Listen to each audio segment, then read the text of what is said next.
नमस्कार, मैं रवि शाह आपका स्वागत करता हूं अपने YouTube channel school for accountants में। आज की हमारी class accounting equation part second है।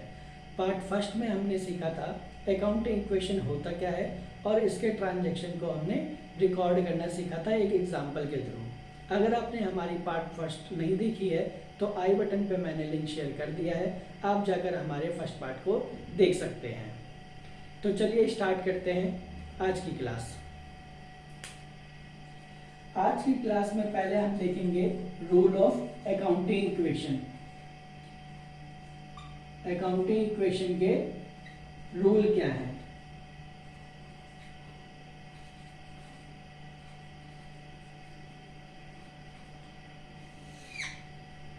तो पहले हम बात करते हैं कैपिटल की,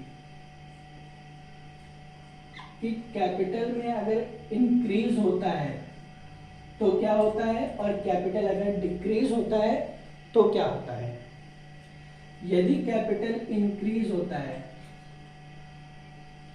तो इसमें प्लस किया जाएगा, और यदि अगर कैपिटल डिक्रीज होता है तो कैपिटल को माइनस किया जाएगा, सब्ट्रैक्ट किया जाएगा। अब ये इंक्रीज और डिक्रीज कैसे होंगे। यदि इंटरेस्ट ऑन कैपिटल कंपनी ने पे किया है तो क्या होगा, कैपिटल से ही प्लस होगा और कैपिटल में ही माइनस होगा।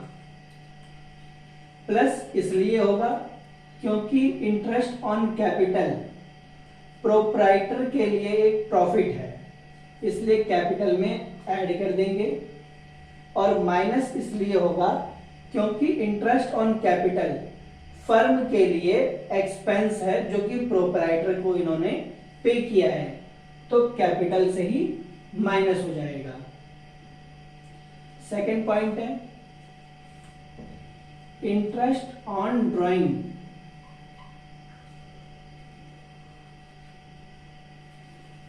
सर ये क्या होता है। प्रोप्राइटर कंपनी से, फर्म से अपना पैसा विड्रॉ कर लेते हैं। अगर उस ड्राइंग पे कोई इंटरेस्ट फर्म चार्ज करती है तो उसे इंटरेस्ट ऑन ड्राइंग कहते हैं। सेम चीज है, अगर फर्म प्रोप्राइटर को उसके कैपिटल पे इंटरेस्ट देती है तो उसे इंटरेस्ट ऑन कैपिटल कहते हैं। अब इंटरेस्ट ऑन ड्राइंग का क्या फर्क पड़ेगा। इंटरेस्ट ऑन ड्राइंग का भी सेम फर्क पड़ेगा, कैपिटल से ही प्लस होता है और कैपिटल से ही माइनस होता है। वो इसलिए इंटरेस्ट ऑन ड्राइंग प्रोप्राइटर के लिए एक्सपेंस है, इसलिए ये माइनस होगा, और इंटरेस्ट ऑन ड्राइंग फर्म के लिए प्रॉफिट है, इसलिए और कैपिटल में प्लस हो जाएगा।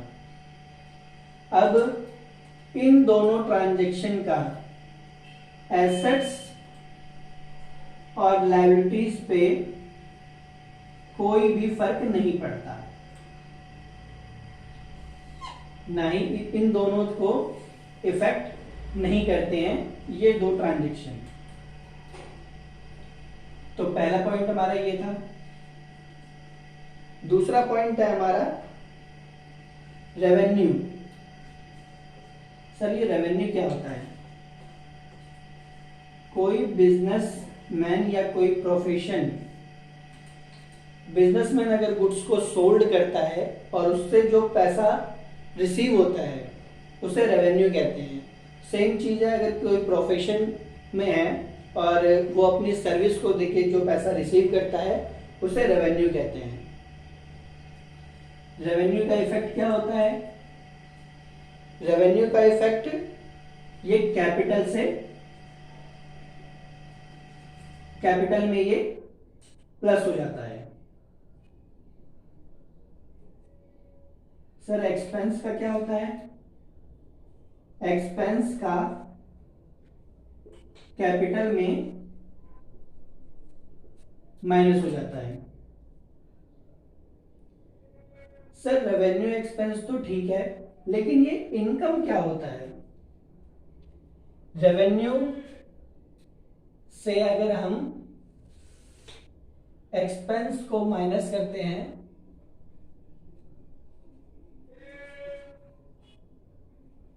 तो वो इनकम कहलाता है। इसे आप प्रॉफिट भी कह सकते हैं। प्रॉफिट का क्या इफेक्ट होता है सर?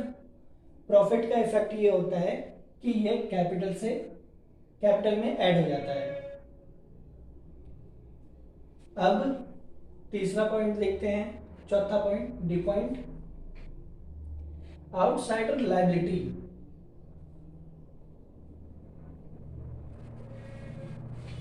आउटसाइडर लायबिलिटी क्या होती है सर? आउटसाइडर लायबिलिटी, अगर हमने बैंक से कोई लोन लिया है तो बैंक लोन, कोई गुड्स हमने क्रेडिट पे परचेज किया है तो क्रेडिटर, अगर हमने कोई प्राइवेट लोन लिया है किसी पर्सन से तो वो पर्सन, ये कहलाते हैं आउटसाइडर लायबिलिटी। आउटसाइडर लायबिलिटी का इफेक्ट ये होता है कि लायबिलिटीज में ये ऐड हो जाती हैं। यदि आउटसाइडर लायबिलिटी बढ़ती है तो लायबिलिटी में हम प्लस करेंगे, अगर आउटसाइडर लायबिलिटी हमारी डिक्रीज होती है तो हम इसमें माइनस कर देंगे। ये पॉइंट है हमारा एसेट्स। यदि हमारी एसेट्स बढ़ती है तो हम एसेट्स के कॉलम में ऐड कर देंगे, अगर हमारी एसेट्स डिक्रीज होती है तो हम माइनस कर देंगे। एसेट्स में कौन कौन से पॉइंट आते हैं सर? इसमें आते हैं कैश, बैंक, स्टॉक, डेटर वो होते हैं जिनको हम क्रेडिट पे माल उधार बेचते हैं, और फिक्स्ड एसेट्स को आप इस तरह के समझें कि हमने जो भी चीज अपने बिजनेस को रन करने के लिए परचेज करी है और उनकी लाइफ 1 साल से ज्यादा है तो वो फिक्स्ड एसेट्स कहलाती है। अब हम लोग एडजस्टमेंट एंट्रीज को सीखेंगे। तो एडजस्टमेंट एंट्रीज होती हैं, पहला होता है हमारा आउटस्टैंडिंग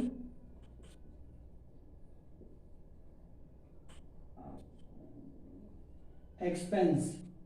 सर ये आउटस्टैंडिंग एक्सपेंस होता क्या है? आप अगर इसके नाम को देखेंगे ना तो आपको खुद समझ में आ जाएगा। आउट मतलब बाहर की, स्टैंडिंग मतलब खड़ी है। वो एक्सपेंस जिनको हमने इनकर्ड कर लिया है, वो एक्सपेंस जो हमने कर लिया है लेकिन पेमेंट अभी भी उसकी स्टैंड करती है, उसे कहते हैं आउटस्टैंडिंग एक्सपेंस। मतलब हम इसे ऐसे लिख सकते हैं, expense incurred but not paid.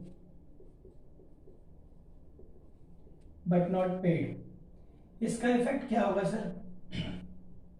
इसका इफेक्ट ये होगा कि एक्सपेंस कैपिटल में माइनस होगा और ये हमारा अभी पेमेंट पेंडिंग है, इसलिए ये लायबिलिटीज में आउटस्टैंडिंग एक्सपेंस के नाम से एक कॉलम ऐड हो जाएगा। ये मैं शॉर्ट फॉर्म यूज कर रहा हूं, लेकिन आप शॉर्ट फॉर्म यूज नहीं करेंगे, आप पूरा लिखेंगे। सेकेंड पॉइंट है हमारा प्रीपेड एक्सपेंस।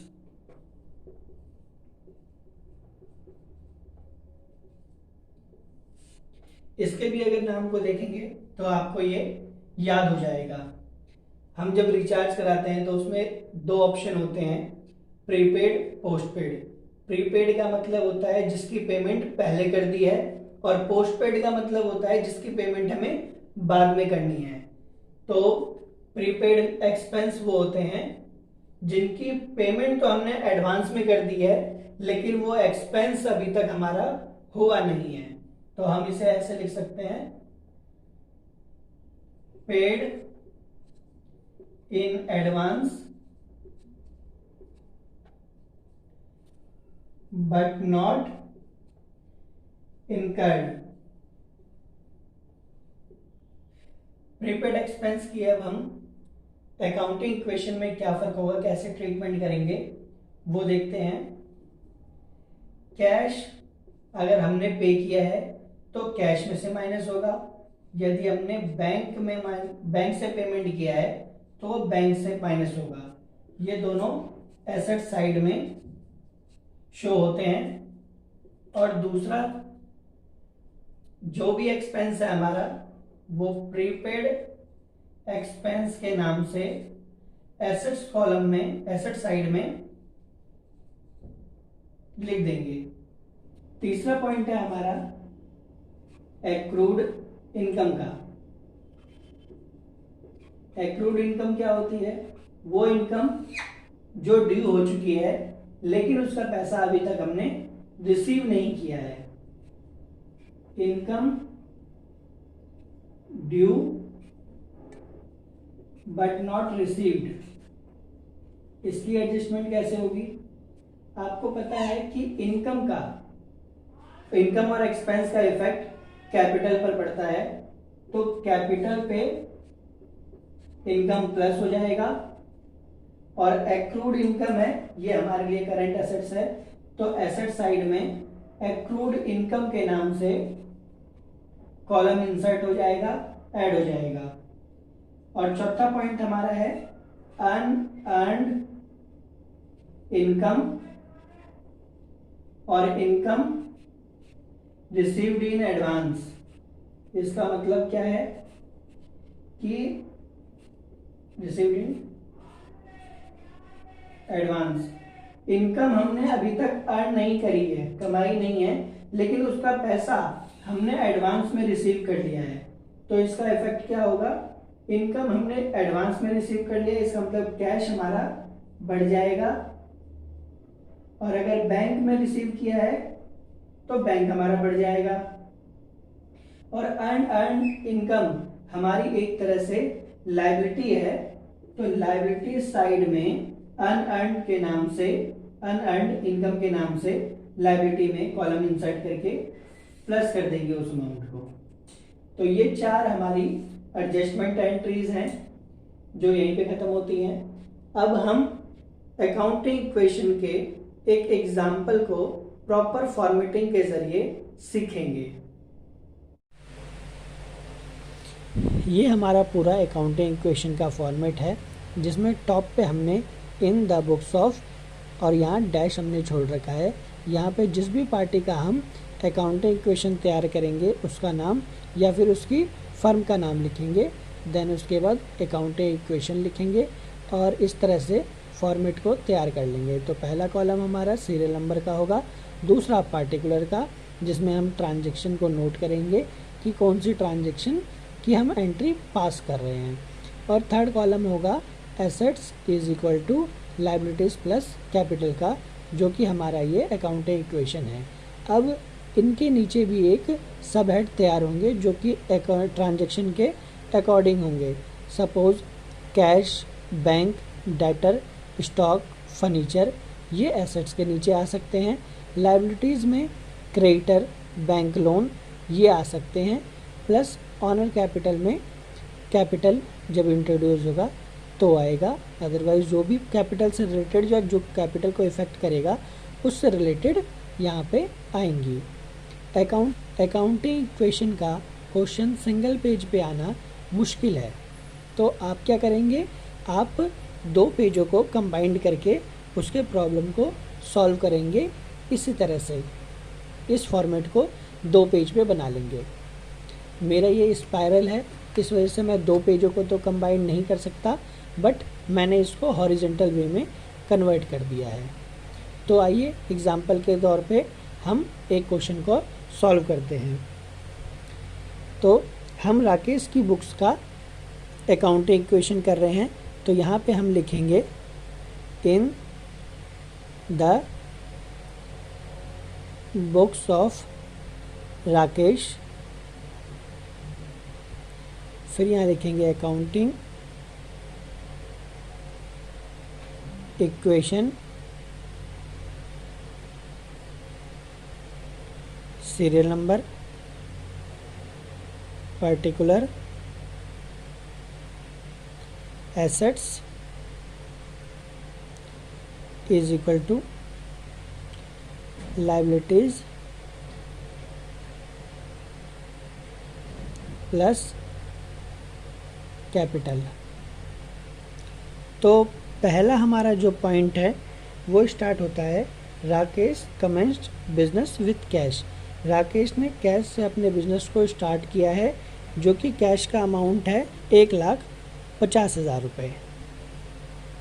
तो हम यहाँ लिखेंगे capital introduce,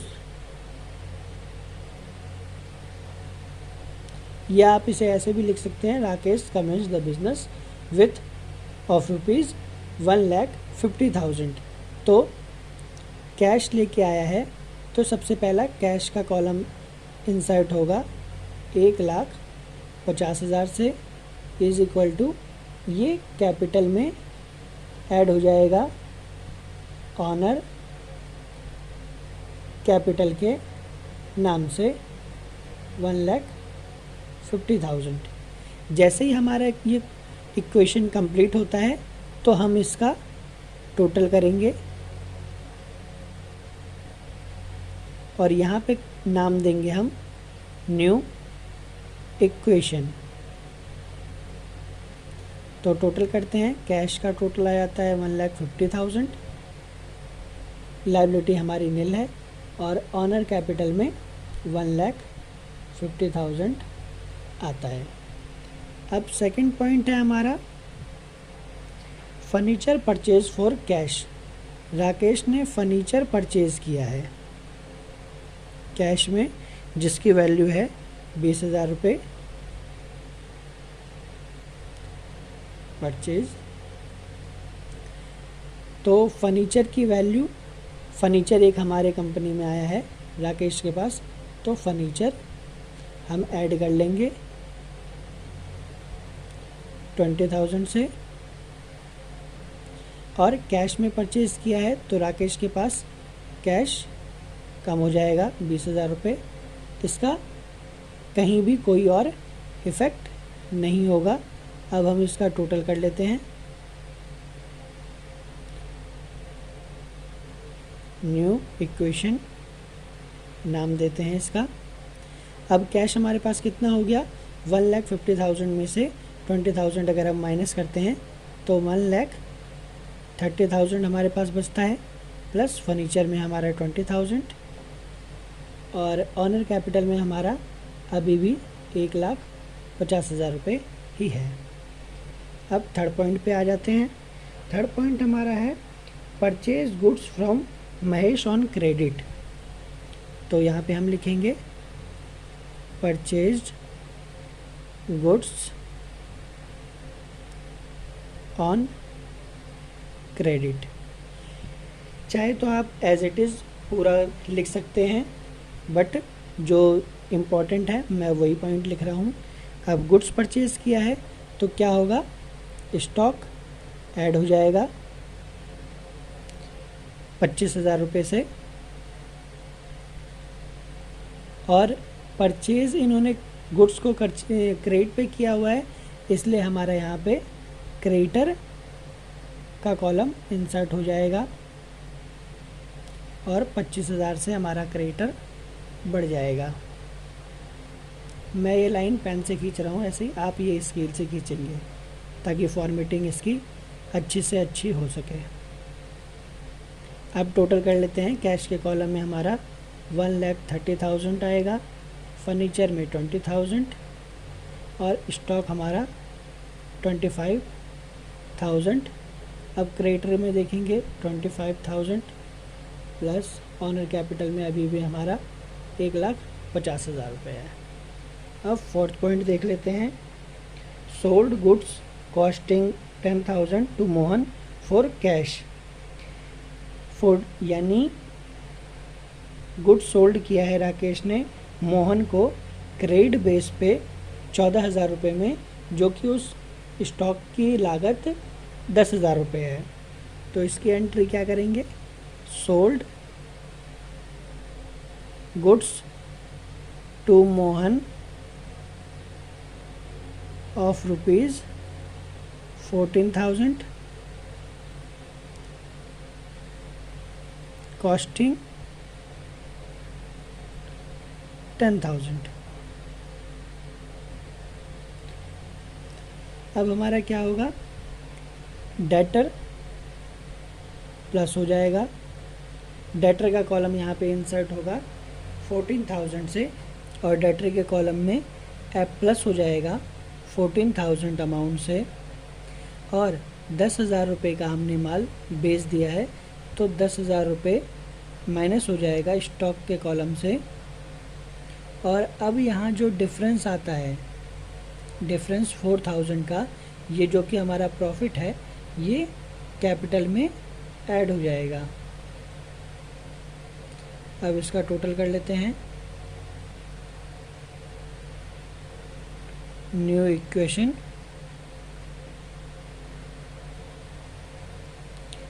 1,13,000 20,000 plus 25 minus 10 15,000 plus 14,000 is equal to 25,000 plus 1,54,000। अब फिफ्थ पॉइंट हमारा आ जाता है, फिफ्थ पॉइंट अब हमारा आ जाता है, एडिशनल कैपिटल इंट्रोड्यूस 20,000। तो यहाँ लिखेंगे हम एडिशनल कैपिटल इंट्रोड्यूस्ड 20,000 है, तो कैश ऐड हो जाएगा और 20,000 रुपये प्लस हो जाएगा कैपिटल में। अब इसका न्यू इक्वेशन देख लेते हैं।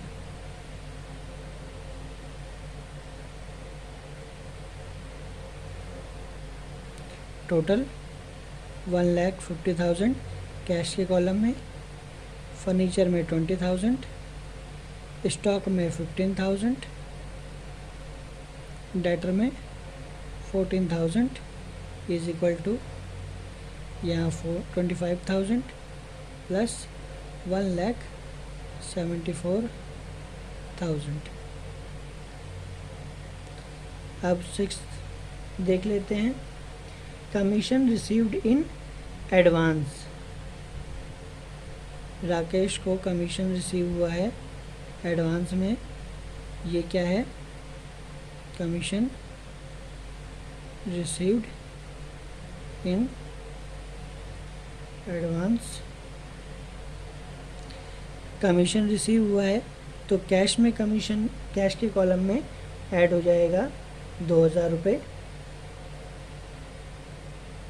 और हमने ये कमीशन अर्न नहीं करी है तो हमारी ये लायबिलिटी है। तो यहाँ पे क्या होगा, अर्न, या तो हम लिख सकते हैं unearned commission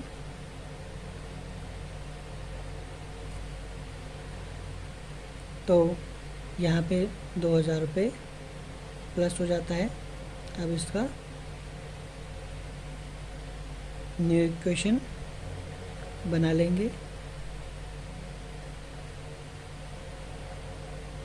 1,52,000 20,000 15,000 plus 14,000 is equal to 25,000 plus 2,000 plus 174,000।